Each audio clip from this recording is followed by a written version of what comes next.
भाजपा जो है वह कहते हैं साम दाम दंड भेद कोई भी तरीका इख्तियार करके बाई हुक और बाई कुक जम्मू कश्मीर के इख्तिदार पर कब्जा करना चाहती है। अगरचे ये कुछ लोग कह रहे हैं कि भाजपा टोटल ख़त्म, मैं नहीं मानता कि लखनपुर पार वगैरह नहीं, भाजपा अच्छी खासी सीटें लेगी, लेकिन भाजपा जो है उन 5 नॉमिनेशन के बावजूद जो है वो है हुकूमत बनाने की उसमें नहीं रहेगी। ख़ास बात इस वक्त जो सबसे बड़ा तनाज़ा बना हुआ है वो उन 5 सीटों पे है जो नामज़द की जानी है। उस पर अपोजिशन ये कह रही है कि एक एलजी जो खुद नॉमिनेटेड है होम मिनिस्ट्री का, उसको कहाँ से ये इख्तियार हासिल है कि वो 5 एमएलएज़ को नॉमिनेट करे। आज ही नहीं बल्कि पिछले एक हफ्ते जो है पॉलिटिकल जोड़ तोड़ शुरू है और जम्मू कश्मीर वो वाहिद रियासत है जहां इंतखाबात के आने से पहले जोड़ तोड़ शुरू हो जाता। भाजपा जो है पिछले एक हफ्ते से उन्होंने राम महोदय को आरएसएस से उठा लाया और वो जोड़ तोड़ में मसरूफ़ है। तरुण चुग, अशोक कोल सब जो है, लेकिन एक हैरानगी की बात यह है कि कश्मीर से हमें सोर्सेज बता रहे हैं कि जितने लोगों को वो कोशिश कर रहे हैं करीब लाने की, वो करें न न न न तोबा तोबा तोबा तो हम तो नहीं आने वाले। ये भाजपा के लिए अच्छी खबर नहीं है। लेकिन उसके बावजूद भाजपा जो है पैसा जिस तरीके से इलेक्शन में खर्चा गया, बाकी जेरीमैंडरिंग की गई, भाजपा की भरपूर ये कोशिश है कि वो यहाँ पे गवर्नमेंट फॉर्म करें और जो पिछले 5 साल में उन्होंने ख़राबियाँ करने से रह गए अगले दिनों में करें। लेकिन उसमें हौसला अफजा खबरें ये आ रही हैं कि आज के दिन की सबसे बड़ी खबर अगर आप सुनना चाहते हैं वो है कि महबूबा मुफ्ती ने, जो पीडीपी की सदरनशीन है, उन्होंने गैर मशरूत जो है सफारिश का उसका हिमायत का ऐलान कर दिया कि मैं इंडिया ब्लॉक, हालांकि उस खातून ने उसको उठा के जो है इंडिया ब्लॉक से बाहर फेंका था। एनसी ने उसको कोई सीट तक नहीं दी, उसको ख़त्म करने, उसने कहा हमारे पास 4 आए, 3 आए, 5 एमएलए वो आपके हवाले,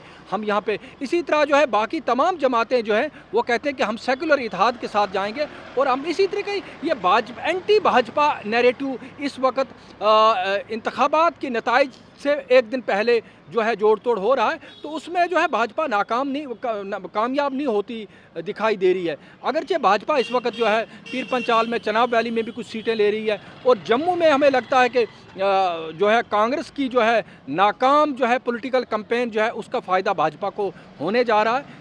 अगरचे ये कुछ लोग कह रहे हैं कि भाजपा टोटल ख़त्म, मैं नहीं मानता कि लखनपुर पार वगैरह नहीं, भाजपा अच्छी खासी सीटें लेगी, लेकिन भाजपा जो है उन 5 नॉमिनेशन के बावजूद जो है वो है हुकूमत बनाने की उसमें नहीं रहेगी। तो वो 5 पर भी उस वक्त बहुत बड़ा तनाज़ा चल रहा है। उस वक्त इंटायर अपोजिशन उसको इलीगल, अनडेमोक्रेटिक और अनकॉन्स्टिट्यूशनल बता रही है कि इलेक्टेड जो एक नॉमिनेटेड एलजी है वो किस तरीके से जो है नॉमिनेट कर सकता है 5 एमएलएज़ को, और वो भी हुकूमत बनाने से पहले। तो ये सारी बातें आज की जो ये जोड़ तोड़ चल रहा है, तो इस पर जो है आप देखते हैं कि कल क्या नताइज आते हैं। लेकिन भाजपा जो है वह कहते हैं साम दाम दंड भेद कोई भी तरीका इख्तियार करके बाई हुक और बाई कुक जम्मू कश्मीर के इख्तिदार पर कब्जा करना चाहती है। अब ये अगर आप एग्ज़िट पोल को भी देखें या बाकी भी जितने जायज़े आ रहे हैं, तो उसमें इंडिया ब्लॉक को एज हासिल है और इंडिया ब्लॉक से बाहर जो जमातें हैं, पीडीपी, उसका ये ऐलान करना, इवन इंजीनियर रशीद को भी अब उसकी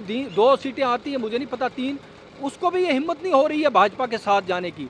सज्जाद लोन को हिम्मत नहीं पड़ रही है। तो मुझे लगता अपनी पार्टी भी ये खुदकशी नहीं करेगी, तो लिहाजा कश्मीर से मुझे लगता कोई भी जो है भाजपा के साथ नहीं जाएगा। बिल्कुल न सिर्फ डोगरा सीएम बल्कि हिंदू सीएम, ऐसी मैं कहता हूँ कि बेहुदा जो है बकवास इन्होंने कैंपेन के दौरान की।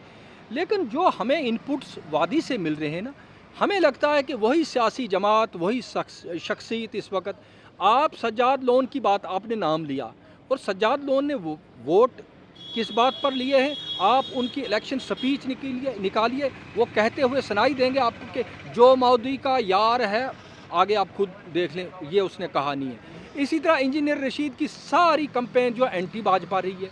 कोई जमात और अपनी पार्टी जो एक ज़माने में कहती थी कि हम सब कुछ जो है वज़ीर आज़म हिंद वगैरह वही उनका, उन्होंने भी ये कैंपेन जो है एंटी मोदी और एंटी ये भाजपा चलाई है।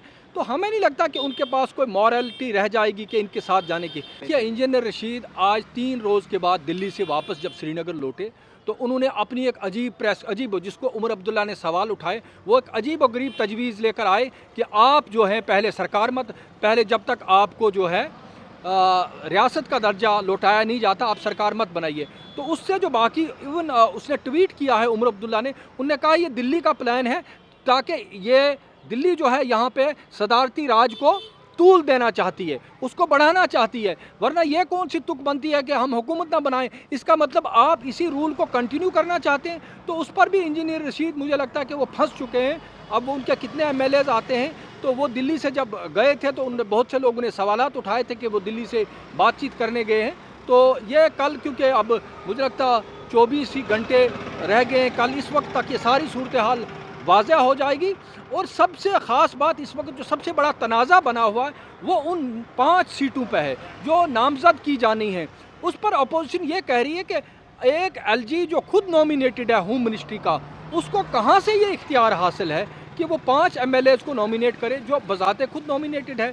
क्योंकि ये इख्तियार जो है इलेक्टेड गवर्नमेंट को होना चाहिए। और वो भी कहते हैं कि कल ही नताइज आने से पहले, गवर्नमेंट फॉर्मेशन से पहले बीजेपी अपनी गिनती 5 से शुरू करने जा रही है। तो इस पर सवालात उठाए जा रहे हैं। कांग्रेस का बयान आया, प्रेस कॉन्फ्रेंस आई है, आज मैं नेशनल कॉन्फ्रेंस की प्रेस कॉन्फ्रेंस देख रहा, वो उसमें कह रहे हैं कि हम सुप्रीम कोर्ट में जाएंगे। बहरहाल ये एक लड़ाई चल रही है कि उन 5 नॉमिनेशंस को लेकर, अगर जो वो कह रहे हैं कि ये नॉमिनेट तो एलजी ही करेगा, लेकिन रिकमेंडेशन करने की जो है वो करने की जो है पावर सिर्फ और सिर्फ इस कैबिनेट को होगी, वो हुकूमत को होगी। वो इलेक्टेड गवर्नमेंट जो है वो इसको नॉमिनेट करेगी और एलजी जो है इसको फाइनलाइज करेगा। लेकिन ये कौन सी बात हुई कि आप हैंड पिक लोगों को चुने और फिर उसमें जो है अपनी गिनती बढ़ाएं।